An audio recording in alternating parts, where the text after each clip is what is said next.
시편 101편은 다윗의 시입니다. 이 시는 이제 제왕시로 분류되고요.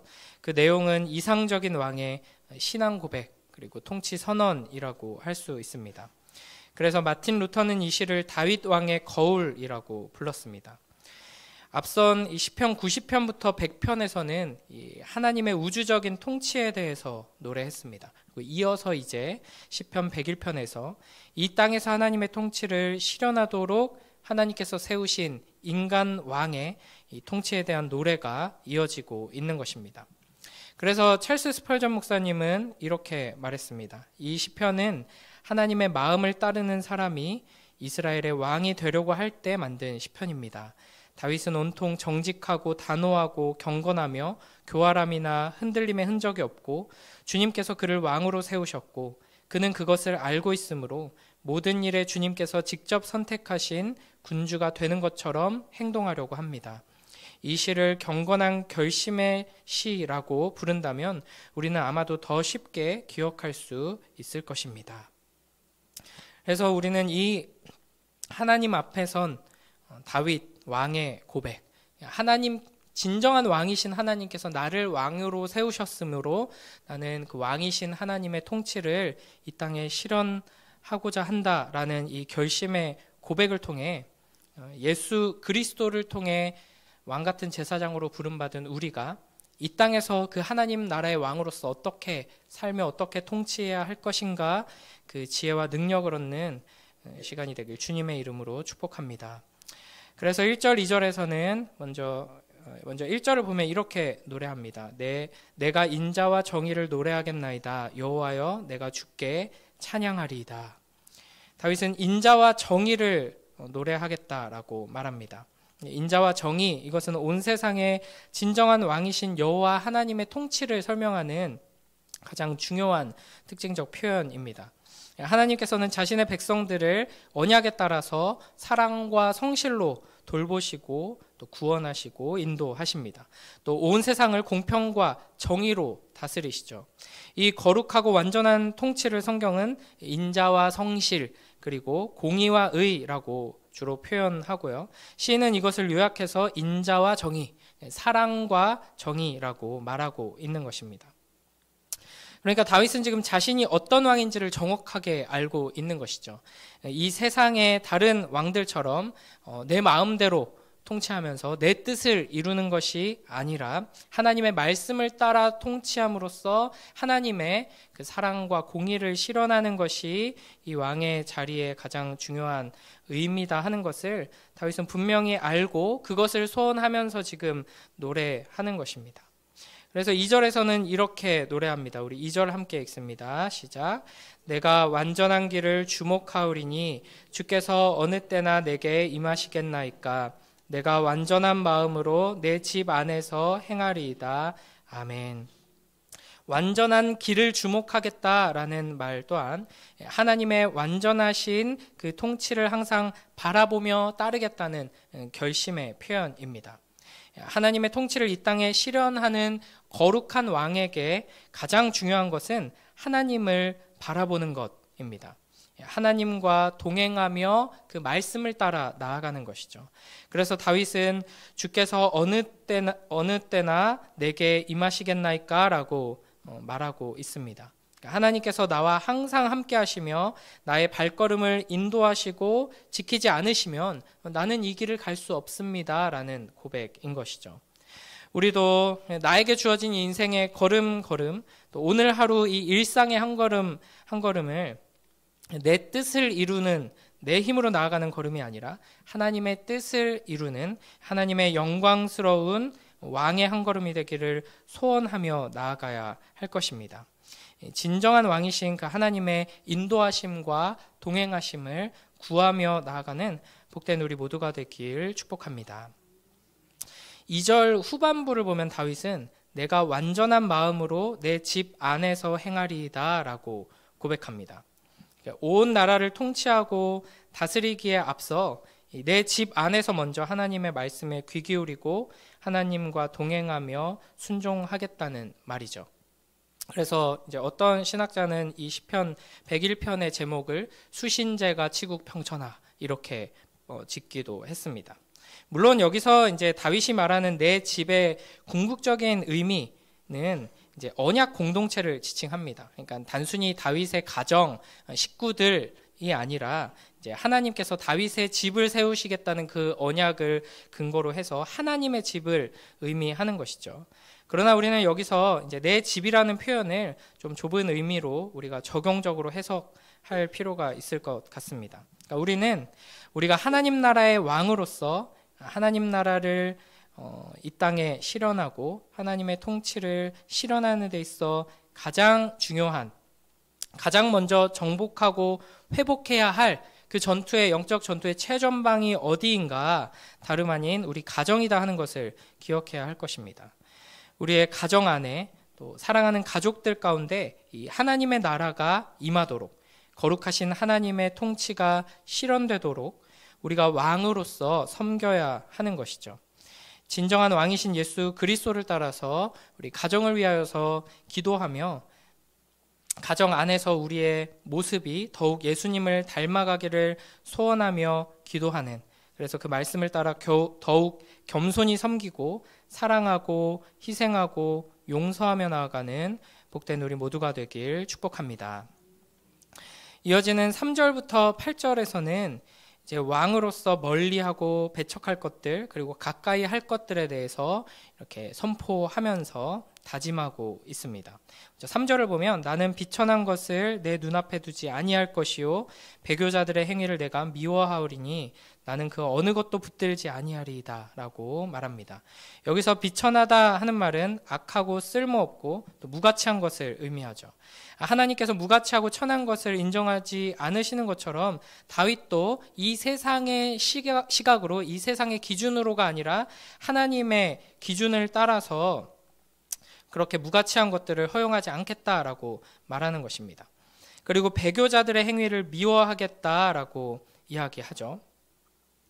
이제 이런 배교자들이 당연히 하나님의 인자와 공의를 실현할 수는 없을 것입니다. 그래서 다윗은 결코 이런 자들을 허용하지 않을 뿐 아니라 이런 짓을 묵인하지 않겠다라고 외치고 있는 것이죠. 또 4절을 보면 사악한 마음이 내게서 떠날 것이니 악한 일을 내가 알지 아니하리로다 라고 말합니다. 여기서 사악하다라는 말은 뒤틀렸다, 삐뚤어졌다 하는 것입니다. 그러니까 선과 악, 옳고 그름의 기준이 이제 왜곡되어 있어서 정확하게 판단할 수 없는 그 마음을 의미합니다. 또 악한 일은 또 가치 없는 일을 의미합니다. 다윗은 이런 일은 알지 않겠다라고 하는데요. 여기서 안다는 이제 동참하다, 간섭하다라는 뜻입니다. 5절은 더 구체적으로 말합니다. 자기의 이웃을 은근히 헐뜯는 자를 내가 멸할 것이요 눈이 높고 마음이 교만한 자를 내가 용납하지 아니하리로다. 여기서 다윗은 사람의 성품을 입과 눈으로 설명하고 있습니다. 그러니까 입, 자기의 이웃을 은근히 헐뜯는 자로 설명되고요. 눈 하면은 눈이 높고 마음이 교만한 자로 설명하고 있습니다. 사람을 뒤에서 은근히 헐뜯는 행위는 점점 확산되면서 이제 관계를 파괴하고 공동체를 무너뜨리게 됩니다. 그래서 그런 자를 이제 왕으로서 내가 가까이 두지 않고 그런 자를 중요한 자리에 앉히지 않겠다 하는 이제 다짐이겠죠. 헐뜯는 일은 항상 이제 교만한 마음에서 나오게 됩니다. 그래서 눈이 높고 마음이 교만한 자가 이어서 나오는 것이죠. 그러니까 눈이 높다 하는 것은 이제 잠언과 시편에서 교만한 자에 대한 표현으로 자주 등장합니다. 그래서 이제 잠언 21장 4절 보면은 눈이 높은 것과 마음이 교만한 것과 이렇게 하면서 이제 짝을 이루어서 등장하죠. 근데 또 여기 마음이 교만하다 하는 표현은 직역하면은 마음이 넓다입니다. 그래서 이 말은 그 무엇으로도 채워지지 않는 탐욕스러운 마음을 또 상징하기도 합니다. 이런 사람들은 이제 겉으로 잘 드러나지 않을 수 있습니다. 뒤에서 은근히 다른 사람들을 헐뜯고 이제 그게 굉장히 악하고 위험한 일인데도 불구하고 자기 나름대로는 이유가 있다고 또 생각하고 정당하다고 하면서 그런 일들을 계속하기 때문입니다. 그러나 다윗은 이런 사람들, 이웃을 은근히 헐뜯고 눈이 높아 교만한 마음을 가진 자들을 분별해내고 그들을 용납하지 않겠다. 나는 그런 자들을 참을 수 없고 함께하지 않겠다라고 이야기하고 있습니다. 7절을 보면은 거짓을 행하는 자는 내 집 안에 거주하지 못하며 거짓말하는 자는 내 목전에 서지 못하리로다 라고 말합니다. 거짓말하는 자 배척하겠다 이렇게 외치는 것이죠. 거짓된 말과 행위, 인격 이런 것들은 이제 다윗이 2절에서 말했던 완전한 마음과 정반대에 있는 자질이라고 할 수 있습니다. 또 거짓말하는 자는 내 목전에 서지 못한다라고 하는데, 그러니까 이제 왕으로서 이 거짓말하는 자들은 그 어떤 위치에도 설 수 없도록 하겠다라는 말이죠. 마지막 8절 우리 함께 읽어보겠습니다. 시작. 아침마다 내가 이 땅의 모든 악인을 멸하리니 악을 행하는 자는 여호와의 성에서 다 끊어지리로다. 아멘. 여기서 아침마다 내가 이 땅의 모든 악인을 멸하리니 이 표현은 이제 왕이 이 당시에는 오전에 제일 먼저 재판을 주재하는 경우가 많았기 때문에 그것을 배경으로 하는 고백이라고 할 수 있습니다. 그러니까 왕은 송사를 듣고 재판하는 일을 통해서 여호와의 성에 인자와 정의가 가득하기를 바라고 기대하고 있습니다. 그래서 오늘 본문을 쭉 보면은 이 완전한 길을 주목하며 완전한 마음으로 행하겠다라는 이 다윗의 결심이 집에서부터 성 전체로 이렇게 향하는 것을 보게 됩니다. 그래서 다윗은 하나님께서 맡겨주신 나라가 인자와 정의가 가득한 나라가 되기를 바라면서, 그래서 내가 어떤 사람들과 가까이 하고 어떤 마음으로 기준을 삼고 어떤 이들을 멀리하면서 이 길을 가겠다라고 다짐하고 있는 것이죠. 이 시편 101편의 다윗의 고백, 왕이신 하나님의 이상적인 통치를 소원하며 결단하는 이 노래는 우리 주 예수 그리스도를 통해 예수 그리스도의 사역 가운데서 온전하게 이루어졌습니다. 그러므로 우리는 예수 그리스도를 바라보며 또 말씀을 통해 예수 그리스도의 사역과 그 가르침과 그 인격을 우리가 계속해서 만나며 하나님의 통치의 아름다움을 맛보고 그 소원하고 이 땅에서 이루어주겠다 약속하신 그 약속을 붙들고 계속 기도해야 하는 것이죠. 오직 우리 주 예수 그리스도만이 인자와 공의로 온 세상을 다스리시는 참된 왕이 되십니다. 우리가 항상 완전한 길이시며 우리를 그 완전한 길로 인도하시는 예수 그리스도를 주목해 바라보고 그 아름다우신 예수 그리스도의 마음을 품고 순종하며 겸손히 나아간다면 사랑 안에서 참된 것을 하여 범사에 그에게까지 자라게 될 것입니다. 우리를 통해 우리의 일상 속에 또 우리의 가정 가운데 우리의 공동체 가운데 여호와 하나님의 그 통치가 사랑과 공의의 나라가 임하게 되길 주님의 이름으로 축복합니다.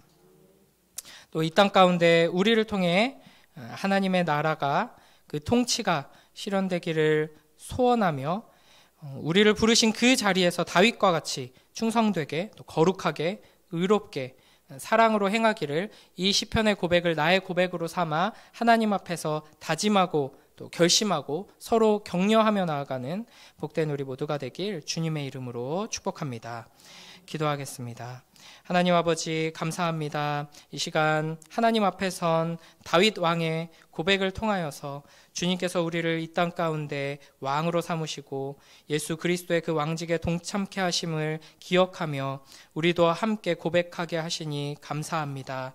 주님, 우리를 부르신 그 자리에서 우리의 가정에서 공동체에서 직장에서 이웃들 사이에서 우리가 왕으로서 충성되게 거룩하게 또 의롭게 사랑으로 행하기를 소원하고 결심하는 우리가 될 수 있도록 축복하여 주시옵소서. 하나님의 말씀을 따라 모든 악과 거짓과 교만과 음모를 버리고 예수 그리스도의 사랑을 품고 그 은혜를 힘입어 십자가의 길을 함께 걸어가는 우리가 될 수 있게 하시고 우리를 통하여서 하나님의 통치가 우리의 가정과 공동체와 이 땅에 임하도록 역사하여 주시옵소서. 감사드리며 예수님 이름으로 기도드립니다.